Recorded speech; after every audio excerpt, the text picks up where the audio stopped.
Then in 2020, during the start of the pandemic, I noticed that a lot more people started discovering the game, and these were people coming from my country in the Philippines, and it turns out that these are people who were laid off because of lockdown. They didn't have jobs, they were at home, and they were desperate for a way to earn some form of income while stuck at home, and they found Axie, and these were like regular people from the provinces, the rural areas of the Philippines. So this wasn't like early tech adopter who had a lot of Bitcoin or Ether, which was like the profile of Axie Infinity's player base at the start. Yeah, these were regular people who were trying to find a means to survive, and they found it via a video game. And Axie, in early 2020, had coined the term play to earn because they put SLP in the game, and SLP was, think of it as a proof of play. In CryptoKitties, anyone could breed as many cats as they want, so the population of the cats like got ahead of the number of people who wanted to own them. And in Axie, they introduced SLP as something that you had to win in the game. You had to win a match to earn SLP, and you use that as cost for breeding to produce more Axie. So it would kind of tame inflation by proving that you were actually playing the game. And the innovation at that time was that like Uniswap was brand new and SLP was tokenized, so it was a token that you could basically mine by playing and winning games. And that was actually how I learned how to use Uniswap. I learned how to figure out what a liquidity pool is.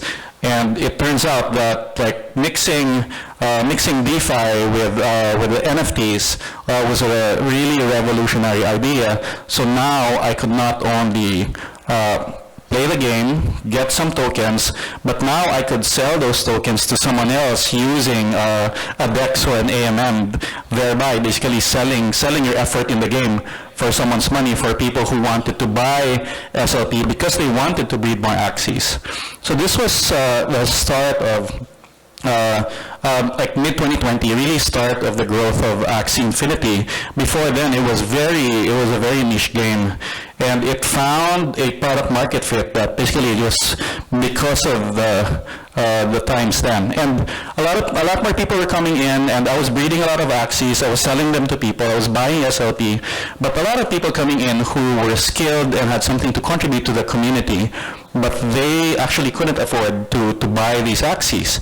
And this is where the concept of lending or scholarships came in, where there were people in the community that had excess axes, they had money, and there were people who coming in who wanted to provide the labor, basically the work or the liquidity in the game to play the game, but couldn't afford it. And the community figured out that they could lend their axes by creating sub-accounts and then giving those accounts to players. And those players couldn't run away with the axes because they didn't own the private key. The one who owned the assets still had a private key.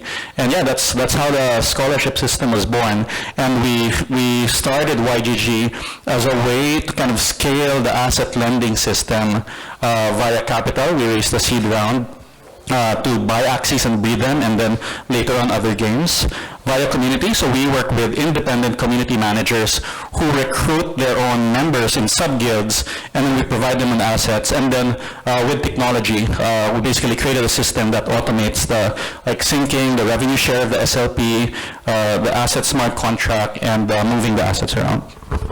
Great. So YGG was the first guild to start, and then after that, all these other guilds started coming up. What is your thoughts on Guild 2.0? Because a lot of the guilds tried to do the scholarship model, and they have ended up not succeeding because YGG has taken up so much of the market share.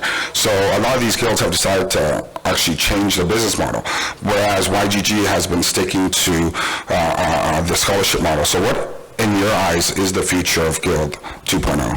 Yeah, so there are a couple of key trends to take a look at. First of all, I think, all of the yields in crypto are down right now, so when you look at scholarships themselves, it's not earning any cash flow.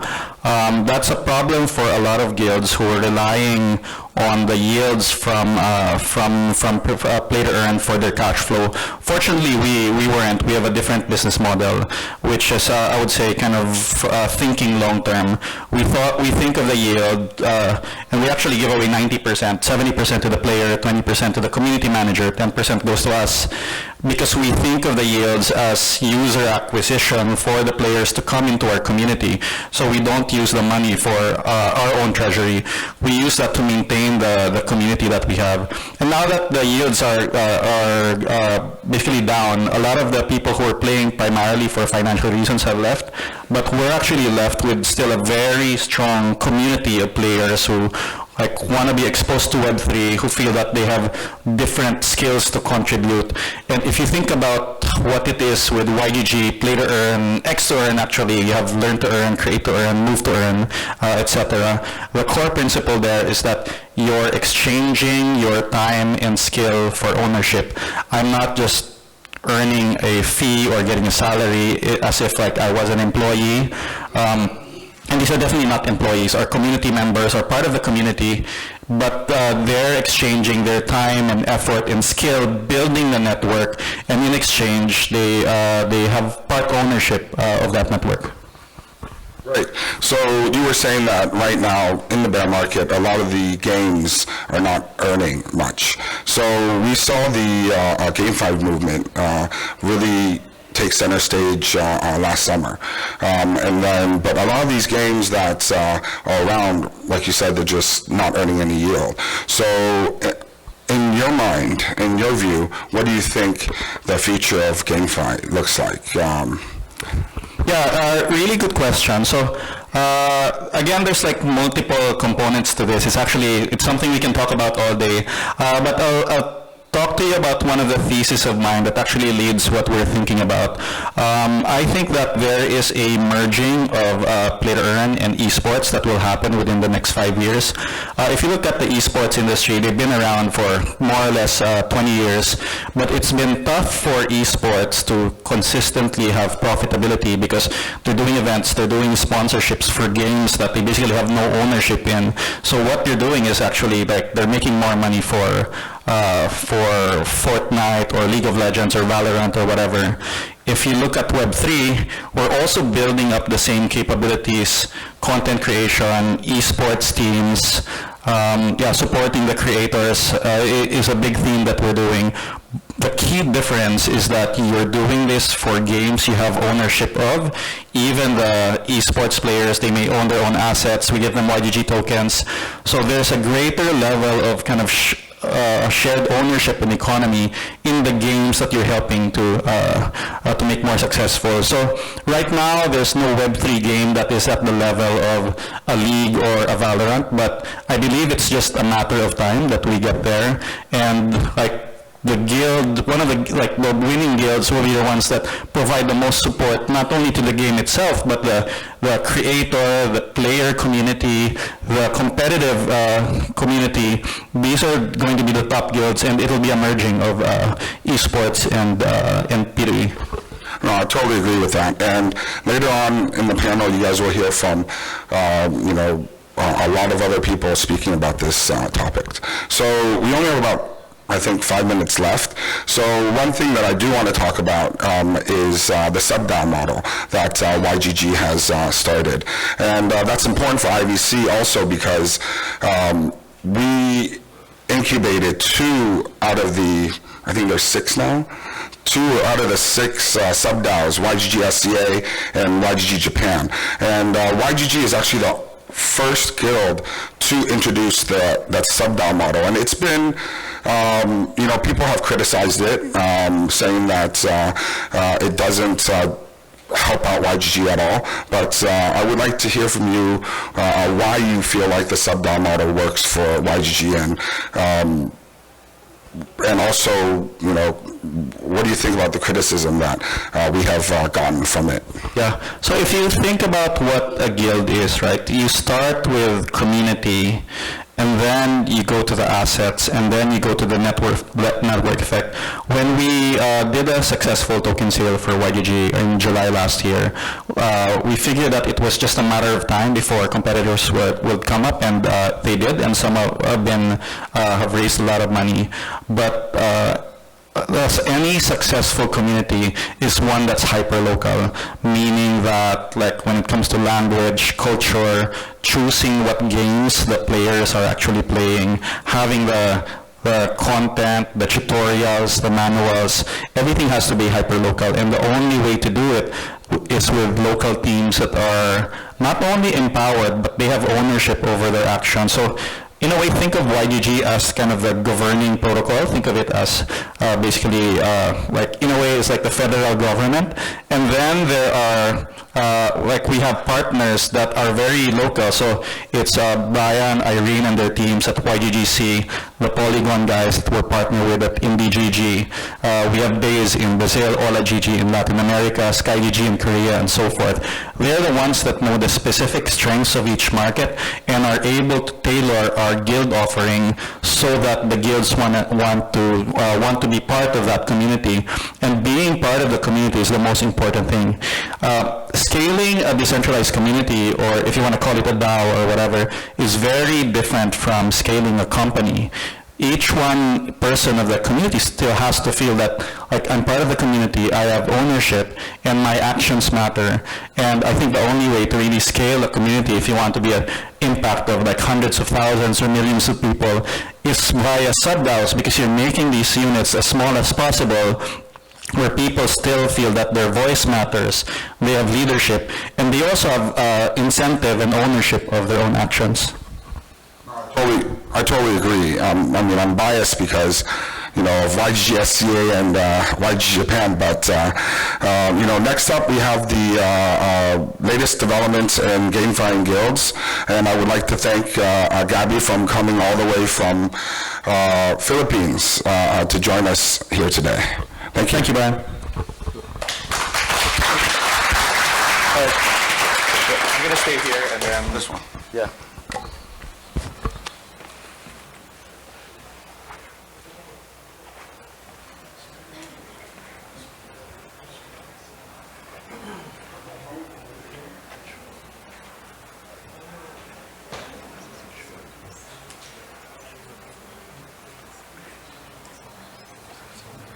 What are you looking for? The public got it.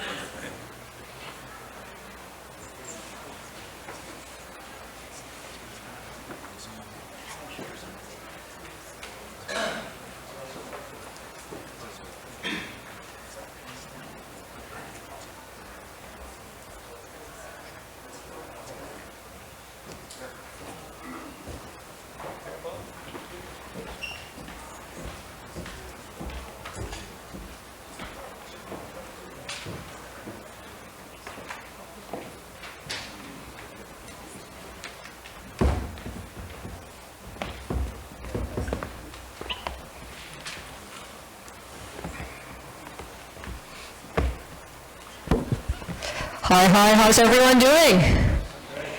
Man, this crowd is really quiet. I need some response and some life here. How is everyone doing? Are you good? That's more like it. My name is Irene. I'm from YGGC, and I've got a whole bunch of great panelists here, which I'm sure that you guys know of. And today's topic, we're going to talk about latest development in GameFi and guilds. Everybody knows about GameFi and guilds, I hope? Oh gosh, I'm getting a bit nervous here. Do you guys you guys know about GameFi and guilds, right? And that's why we have amazing panelists here. I'm going to start with Gabby. Gabby, you all know him. He's the founder of Alto Games before YGG, and he's a gaming veteran, so he's been around for more than 20 years. So that's Gabby, and then next to him we have Q. Q, say hi. Q is the founder of GameFi. So if you guys have been in the game development space for a long time, he's been in gaming since 2006, I believe, right, Q? 2000, my God, okay. 2000, and his company GameFi went to acquire come to us, and they launched C2X tokens recently, and we're going to talk a bit more about that. And he's now also a partner at Crit Ventures, yeah? Awesome. And we have Q next to him. Sorry, we have Gen next to him. He's a mentor and investors in many startups, started off in 500 startups, and also now in China Accelerator, and he's also the director and strategic partnerships for Animoca brands. Give it up to him. And next to him, we have Christy Choi, who started off in consultancy roles, structuring PE, everything that's difficult, that's on that girl. That's the girl power there. She's the co-founder of Binance Lab as well, which we all know is a $1 billion crypto fund. And currently, she's co-founding AO, a Web 3.0 playground, and SkyGG, the latest collections of the YGG sub-DAO in Korea. And lastly, we've got Albert Takagi, who's the man with the golden voice. He's the XC Japan ambassador. So that's what we have for everyone. Let's give them a round of applause, shall we? All right, now we have everyone in the hot seat, right? We are all in the bear market right now, as we all know it. And I'm sure that a lot of people right here have a big question marks of where play-to-earn games is, where GameFi is, where the guilds is, are we even, relatable in the crypto space, right? So I'll start off with the game dev, from the game dev's perspective, perhaps from Q-san. What's your take on it? Of the current bear market? Yeah, I think a lot of people are really looking at the quality of P2E games now. I think it's not a financial machine anymore, and I think they really are looking into why are people playing games, and it's naturally because they want to really have fun. And I think it also reflects into the business model, and it also reflects into the user flow. And I think a lot of things are going to change from now on again. Because to give you some background about what C2X is trying to do, we're trying to, we spent so many years on optimizing the funnel for free-to-play games. And when we first were playing play-to-earn games, we thought they completely flipped over the whole order, and there's no funnel, and I think the funnel starts from creating a centralized exchange, creating a wallet, and so on. So we, with C2X, we're trying to revert those type of orders, and I think what also is going to change is all of these huge NFT sales that started at the beginning of the launch, even before the launch of the games, I think are going to change in the future. So one of the fundamental things that I think for a token price to remain at its level is that the buy power should always be higher than the sell power. And we really haven't been noticing this in the games. And I think it's this is something that all of the game companies are starting to look fundamentally again. I think we had a first great wave of seeing the potential of the market, and now it's time to optimize. I think a lot of the bigger gaming companies joining the ecosystem, even with all of the Oasis efforts that are also coming, I think a lot of serious game developers will be joining the space.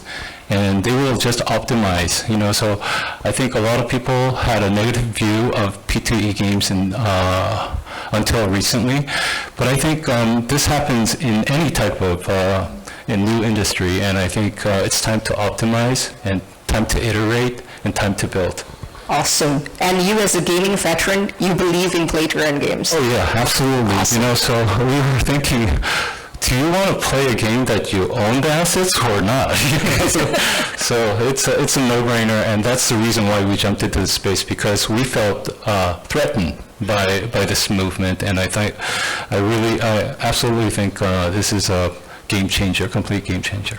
That's refreshing to hear, because I've got arrows on my back, right? Gabby, you too, from a lot of game developers. Thanks for that perspective, Q. Really appreciate that. And I want to move on to Albert to tell us about the Axie story, right? Because a lot of arrows are also going your side, right? About what Axie is doing, of whether Axie is a, Ponzi scheme and whatnot. So if you could shed some lights into it, because I see a lot of questions popping up in our audience head. So I'm going to put you in the hot seat. All right, thank you so much. First of all, I wanted to introduce myself real quick, because originally Jiho, the founder of Axie, was supposed to be here, but unfortunately he couldn't make it due to visa reasons. So I'm just here to fill in for his spot. And my name is Albert. I'm a Axie Infinity YouTuber, the first Japanese Axie Infinity YouTuber. And right now I'm also the Axie Japanese ambassador. So I take care of the Japanese community and the market.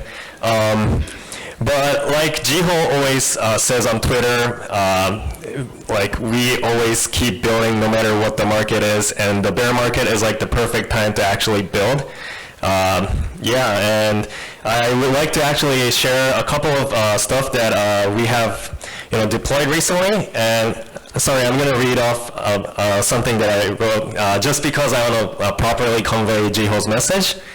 We have several exciting developments that Axie has released in the past few months, and the first one is the Builders Program.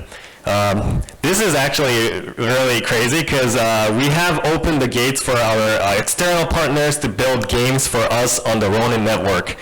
So far we announced 12 new games that have been accepted to the Builders Program, and this will be released later, maybe this year, in a few months. And this is very significant because Axie was probably the first blockchain game that started the play-to-earn movement.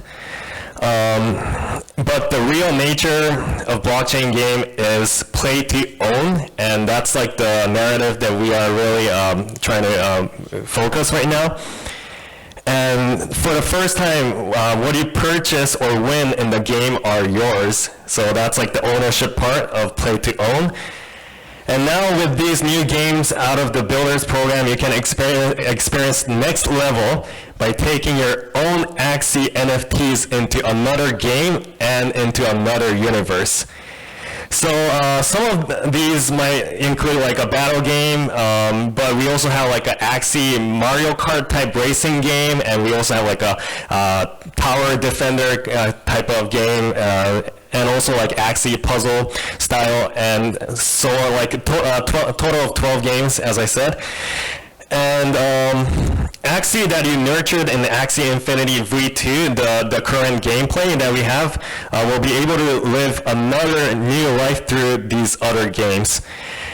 And your Axie, which might have been like, very strong in V2 or Origin for, battling, might not really, perform that well in other universe, whereas a shabby Axie that you might have that didn't really win you battles and stuff might, perform really well in an Axie racing game. So like, essentially you're gaining more value out of the NFT that you own by taking your Axie into another universe. And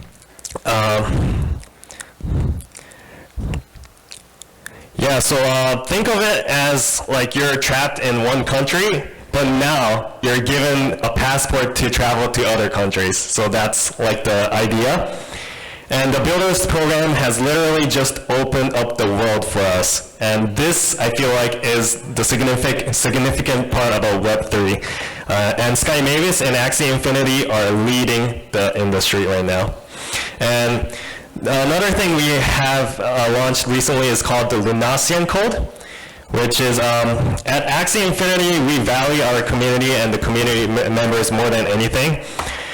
And we are not just one-way game service provider, but we firmly believe that we build and grow together with the community.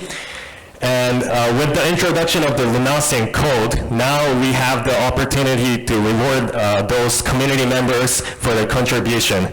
So what basically the Lunasian Code does is it's a new type of a referral reward system where the introducer gets compensated on onboarding new players into the ecosystem. And this is made possible with the Web3 blockchain technology, which keeps tracks of all activities as well as all wallet addresses. This is still in very early stage, so we're testing it out, but we feel like this is another show of our community love. And lastly, we've partnered with several guilds recently, and one significant program that we released was called the Creator Academy, where Axie Infinity, in our commitment to further building our community in Web3, we have a lot of partnerships with guilds, and one of which is the partnership with NAS, called the Creators Academy. And as its name suggests, we believe education is the core of the creators economy, and Axie will be funding a fellowship for 200 people to the 3 months learning experience for community creators. And some of these subjects include like content idea generation, filming and editing, SNS and marketing, and monetizing your creation. And like later on in the future, as robots and AIs like artificial intelligence gradually start to overtake our routine tasks, what will remain as top priority for us human will be exactly creativity and creation. And this is very compelling to us. Yeah, thanks so much. Thank you for that. So the keyword is interoperability across all games. Yeah, that's something new that we just started, and as far as we know, I think we are the first Web3 project to do where you can move around NFTs into a different universe. Fantastic. So after this talk, if Axie prices goes up, you guys got it from him directly, right? This news was announced like several months ago, but yeah, people just didn't do enough. Wasn't truly aware of it, no? Yeah, but I think it's a big implement that we made to the Ronin network. Yeah.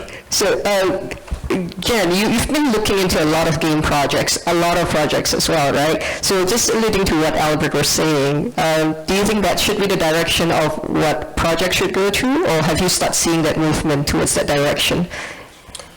Well, as Animoca Brands, we have over 340 investments in blockchain, so largely in gaming, but obviously gaming adjacent businesses. We're probably invested in over 20 different guilds globally. With respect to guilds... Did you say 20? Probably 20 or 25, yeah. Guilds? Yeah. Wow. Yeah, of course including YGG and YGG Japan. And but I think for our guilds, what we like to do is spread out our focus geographically. So we're looking at guilds in Africa, we're looking at guilds in South America, obviously in Southeast Asia, and so we find that if you spread out the focus geographically, we find lots of great pockets of guilds in lots of different regions of the world. On the gaming side, of course it is a bear market, but we also think this is a great time for those of you who are developers to build, and for those of you who are investors to find great companies at cheaper prices than before the crash. So we've been investing into blockchain since CryptoKitties came out, and we were investing in the previous crypto winter. And we made investments into Sky Mavis, into Dapper, into OpenSea, and we acquired Sandbox all during the previous crypto winter. And so those all became billion-dollar platforms, subsequently. Of course, valuations have come down a little bit, or significantly for some, but they're still, very, very significant businesses. So we think that, obviously these market challenges are real and significant, but at the same time, there's a lot of opportunity as well. That's good to know. So this is shopping time for you then? I don't want to put it, that's a little bit, but yes, it's certainly a good time to be looking for great teams who are excited to build and excited to make good games. That's good to know. So anyone who wants to, to be sharp, you know who to look for, yeah? But John, tell me this. I heard that Japan is not really impacted because the valuation hasn't really gone down, right? Yeah, one thing I've been finding out, which is pretty interesting, is that outside of Japan, Europe, America, most other markets, valuations are down by 50, 60, 70% in some cases. It's a very difficult time for many businesses. I'm not just talking about blockchain, just internet in general, or even outside of tech. But we don't see the same drop in valuations in Japan at this time. We think it's a few different reasons. One is that there's currently a sort of a Japan mass market focus on metaverse and NFTs. So the media is kind of pushing that right now. So that's one reason. We also think that some of the Japanese investors didn't invest in the first wave, and so they're now coming in, investing now into this later wave, and they're kind of keeping valuations a little bit high. And then we think that the other thing is that there are very limited tokens legally for sale in Japan. I think there's 50 plus tokens that you can purchase legally at a Japanese exchange. And so what that has done is it has limited the crypto crash in sort of the average crypto holders, because they're not, hundreds of thousands of crypto holders with all these tokens that have gone down 70%. It's not like that here in Japan. So that's, I think, another reason. So saying that way, the government doing something, it actually works to cushion it in a way. In a way, the regulations in Japan have meant that blockchain gaming is less mature than in other markets, but it also means that it has also cushioned the Japanese market from the crash. That's true. Got it. That's good to know that at least something is working out, right? And that valuation is still holding up, so it's not all dark and gloomy. Now, moving on to the guild side, right? You invested in, I know you mentioned about that, it's diversifications, having foot on the ground, but with the current changes, which I'll get Gabby to talk about the guild model later on, do you still believe in the guild model? Absolutely. We have a guild accelerator that we've started. So we really think that guilds they go hand in hand with blockchain games. And so we think that guilds are critical, and that's why we've made so many investments into guilds, and in tools that guilds are using, because the tooling is also immature. But yeah, we think that guilds and games are kind of like, they're both critical. Left and right hands. Exactly. Yes. Good to know that someone is still well convicted with guilds. Now, absolutely. I guess from the pioneer of guilds, thank you, Jen. From the pioneer of guilds himself, right, Gabby. In the past few months, especially with the bear market, we've been under a lot of criticism in a way, right? Whether or not the guild model is going to survive, whether the scholarship model is going to survive. I know that you have a big visions as one of the sub-DAOs, but I think the audience would like to know what's your view of the guild models, the scholarship models, of whether it's going to continue. Yeah, so I guess the trouble with crypto is that if we see something that works, whether it's an L1, blockchain gaming, guilds, whatever, you see just an order of magnitude speculation above it that kind of drives it to, I guess, what are unsustainable levels. And I actually go back last year and go back to Axie Infinity. There was real product market fit between V2 of Axie with SLP.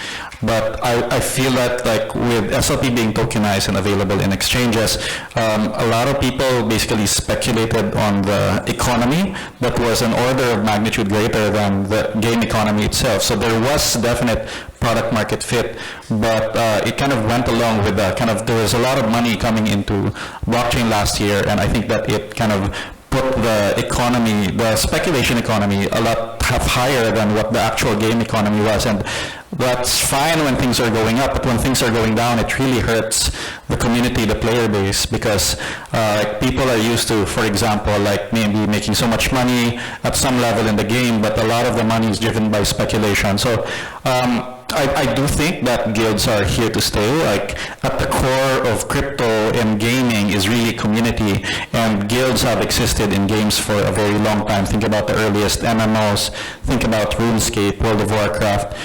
What is different about guilds now is that there is a level of ownership between the guilds and the players in the relationship you have with the games. And like as Q was saying, this is extremely powerful, right? And I think that we're in a phase where games are trying to figure out the economy, tokenomics, reward systems, so that it's more sustainable, and guilds are figuring out like how they're adding value to the player base and to the economy as a whole. We've always thought very long term, like I have kind of a 10 to 20 year vision of like where to take YGG, and like this has to be built out, and you have to kind of tune out the speculation for a bit and really like work with the games, work with community, build product, and like it takes time for these network effects to come into play, for products to be built. But yeah, like I think we're just in the very beginning. Axie itself, the new version of the game Origin is coming out, and I think it's very promising, and we're seeing lots of talent coming from free-to-play, from MMOs go into Web3. I don't see people moving back and saying, like, I've had enough of this Web3, I'm going back to free-to-play. It just doesn't happen. Like, the talent drain is only one way, so you know that this is where the future is headed. Awesome. So the scholarship model, that will continue in YGG? Yeah, so if you drill down the scholarship model, the basic primitive is asset lending. There are people who own an asset, and there are people that want to use it. I don't think that's ever going to go away. Awesome. So that's going to be the basics of YGG as a guild, right? But I want to poke a little bit, because I got a lot of these questions, so you guys are going to hear it from him directly. What's the relationship, or what's the purpose of having sub-DAOs on top of YGG? Yeah, so sub-DAOs are a way for us to really localize the flavor of the community. I was talking about this with Brian earlier. Local language, community, events, that feeling of belonging to a community, that is a very local thing, and that is really how you grow and scale community. So even though a guild seems like, it's something made in the metaverse, you're in Discord, the real power of guilds is actually when you go out, meet people in person, do an event, hold a tournament, share a meal with your community. Like, yeah, that's where the winning guilds will be. I like that. So it's not only living in the metaverse or in the La La Land. That's why we have this conference, so that we could put faces to your avatar or your profile pictures, right? You might have a Bored Ape, but our faces are more important than that Bored Ape as an identity, because in the end of the day, we're still humans. Awesome. Now, I want to put the hot seat to Christy, right? Christy is our latest Sky GG. Korea is it's not like Southeast Asia, right? They don't play for the we money. all love food, so we're all together, but in a way not, I guess. In a way, but Korea somehow is a little bit different, right? I mean, the economy is there. It's up way above Indonesia for sure. I mean, I go to Korea, so I don't see a lot of homeless people. I go to Jakarta, I'm like, so you being the latest, welcome to the family, by the way, the latest addition to the YGG ecosystem, how do you plan to do this scholarship model in Korea, and do you think that the scholarship model would work? Yeah, I've been hearing a lot of great discussion in this panel today, but guilds are here to stay. It doesn't change at all that we're at the end of the day, everything that the blockchain gaming is trying to do is to give ownership to the community, and we are trying to empower people to not just earn, not just participate as a user, but transform them as an active user and active participant in the network themselves, actually building out the game together. So I'm seeing much more, I guess, progression of the guild model to be, empowering the creators. And speaking of Korea, we've been a very strong gamers community, builders community in terms of both, the engineering pool, but at the same time, we have a great pool of gamers.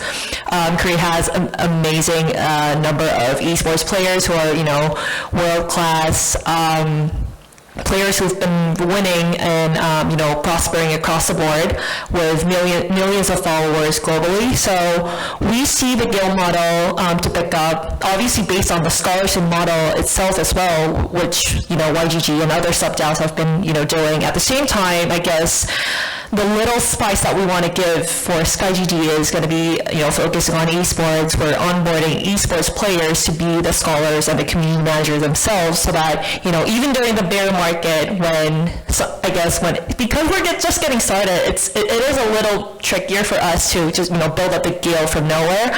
But we're trying to sort of absorb the fan base and show how crypto is not just about speculation. We're not trying to rip off your influencer.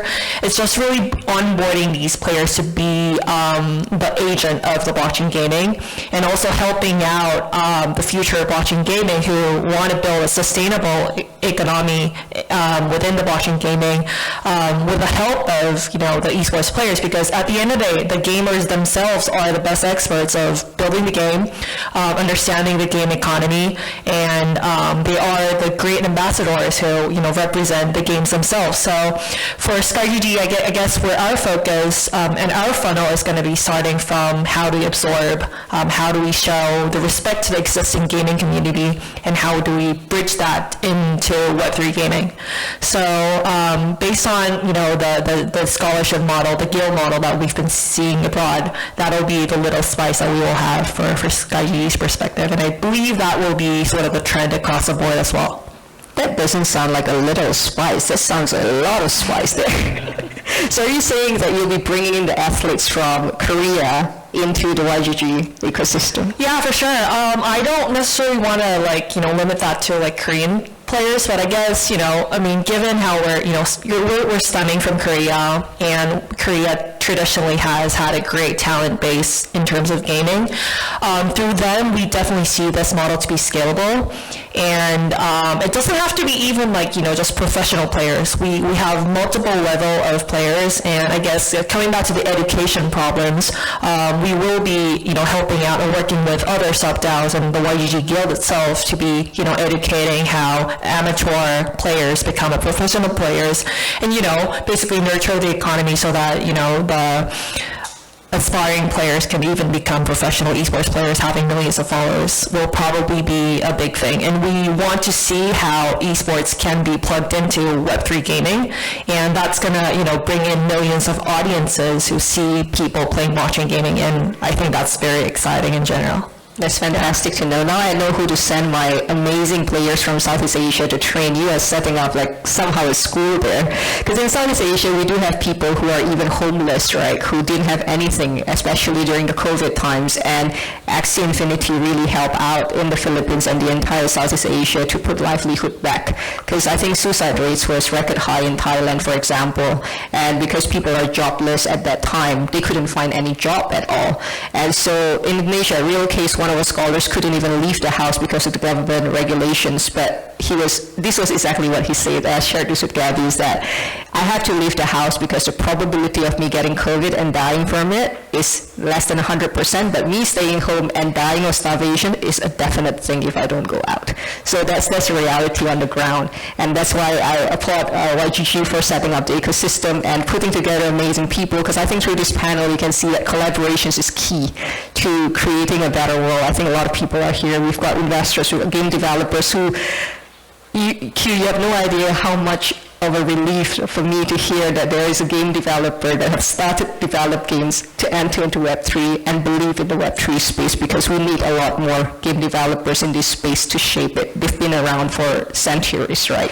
And so thanks a lot for sharing that. We have a little bit of time, so I want to throw it to all the panels, right? All of you guys play games, right? And all of you guys believe in Web3. Does the audience all play games? So we all started playing games because we like it, right? And so I want to start with Albert, because you are the influencer of Axie. And a lot of people say that Axie is not a fun game to play. I don't think so. I think it's a fun game to play. I mean, honestly, like with Axie Infinity Classic, the original gameplay that we had, the hurdle to enter the eco-space was a little bit high. Like, as in, you needed to buy 3 Axies before you could even start playing the game. Whereas right now we are anticipating on the launch of Axie Origin. Which includes like free starter Axies. So basically anyone, even if you're like a teenager or like anyone like who's not, you know, in the crypto space, you can just download the game and try it out for free.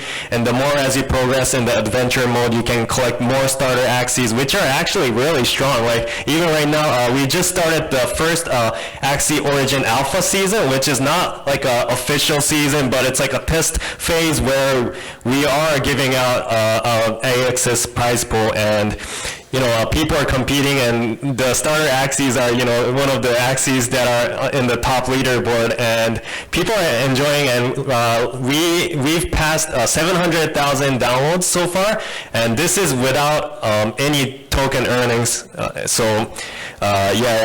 think the numbers, you know, tell itself, and we are constantly communicating with the community members, and we have like hundreds to thousands of feedbacks every single day, and we our team is like always constantly working on fixing the bugs and balancing patches. And we are able to do this and build a great game because we are communicating and talking with the community, like in a very close relationship. So I really believe that we have one of the strongest Web3 communities in the world, and with the help from the community, I think we can make Axie Origin even a better game. That's good to know. But the key is, before you joined Axie, you mentioned that you are an influencer, right? Yes. So did you fall in love with Axie games before? Yeah, so I was originally a community member. I was the first, like I said, the first Axie YouTuber in Japan. I was the only one like posting Axie videos on YouTube, and the reason why I was doing that was because I like just purely loved the game, and it's like a dream come true that I am now a part of Axie Infinity, and my words, actually has like some sort of effect towards the game, and it's a mind-blowing experience. Thank you for sharing that, Albert. I wanted to pinpoint that because just want to show you guys that that's a real case. You know, someone who started off from loving the game first, and right now is representing Axie. Exactly. Yeah. Not only me, but the co-founder of Axie Infinite, Jiho, was originally a community member as well, and that's where like we both started out. But we're always, constantly looking for talent out there from the community. So you might be one day working for Axie Infinity too. So feel free to reach out to all of us, and yeah, we're looking forward to working with you guys. Wow, this panel is starting to become a job vacancy opening. Shall I open one for YGGC as well? And in YGG as well, right? You started off by playing Axie, because I remember seeing him playing some random games that I never know before. I was actually playing like maybe 4 hours a day, and then breeding and hanging out in Discord. And like that kind of deep involvement with the game and community, it cannot be faked, right? So, there's a lot of people who have come into this space because they see, this where the VC money is at. There's a lot of money here last year. They're also the ones that are first to leave when things start going south, and the ones who are actually continue building, like they're the ones that you should really pay attention to what they're doing, because that's where the future is headed. Yeah. It's just what they say, right, guys? Like, when the going gets tough, that's when you see who your real friends are. And I think the blockchain space really bear that open, that, who are the real builders, who are the people who really care about the community, and who are just there when the time is good. And I'm glad to see that this panel are there for good. And I want to go to Jen for a little bit, because you're holding the mic. You're the shopper at the winter market. Oh, no. How do you spot this? Because I want to get some alphas on what to invest in. So, Yeah, I mean, so we are an investor, but we're also a developer, a builder. And for us, we're very excited about a number of our games, but I would say Phantom Galaxies. We think it's going to be a great AAA quality blockchain game. The alpha is out now. You can play it. We gave away NFTs for free for the early alpha players, and that has done really well for us. And then we have acquired a new team from a company called Darewise. They're building a game, an RPG blockchain game called Life Beyond. So those are two games that we're very excited about.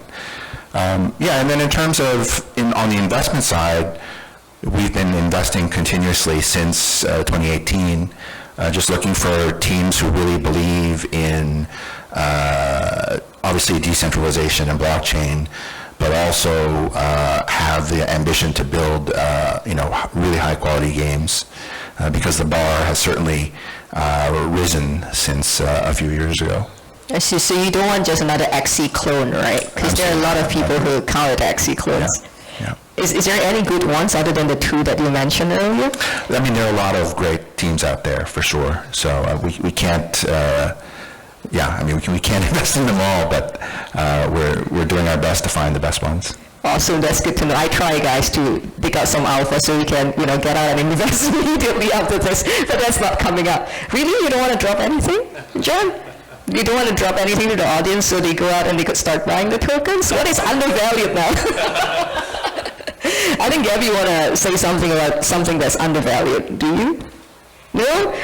My goodness, he was telling me something about it, but I think a lot of companies right now in play to earn space it's dropped significantly, right?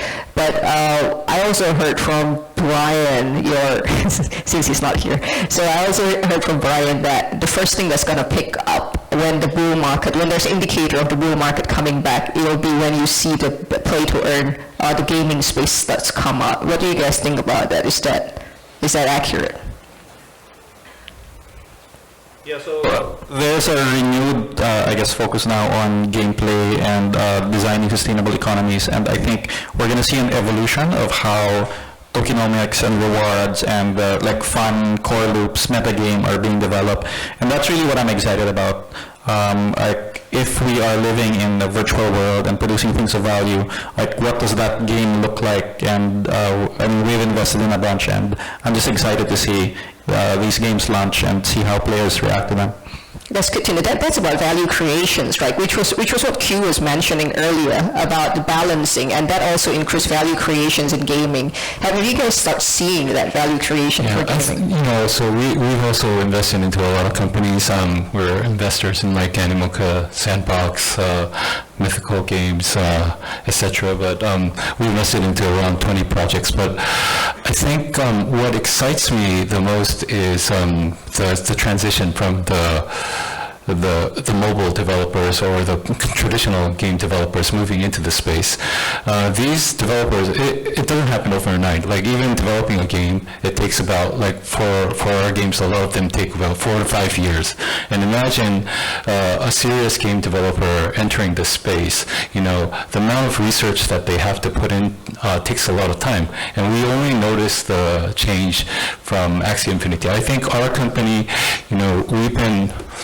we've been so used to changing all the time that and it came really top down to change the whole company overnight. But I think a lot of the other companies that I know, like a lot of friends in the industry, they're really actively monitoring the space, and I think what they're preparing is really gonna blow our minds, is what I really hope. Wow. And I think it will. So if you think about that happening last year, Axie Infinity happening last year, I think 2 or 3 years later, there are several companies that we're also investing into and we're already deeply in discussions with, but I think they will bring the next wave of play and own games, crypto games. And if you think about like where you're using crypto, I think the best use case is game. It's a really practical use case, you know. The other use cases, I don't really feel it as much as gaming, and I think that's why I think gaming is where everything is going to start. I think the metaverse is extremely exciting too, because that's a real practical use case is what I also believe in.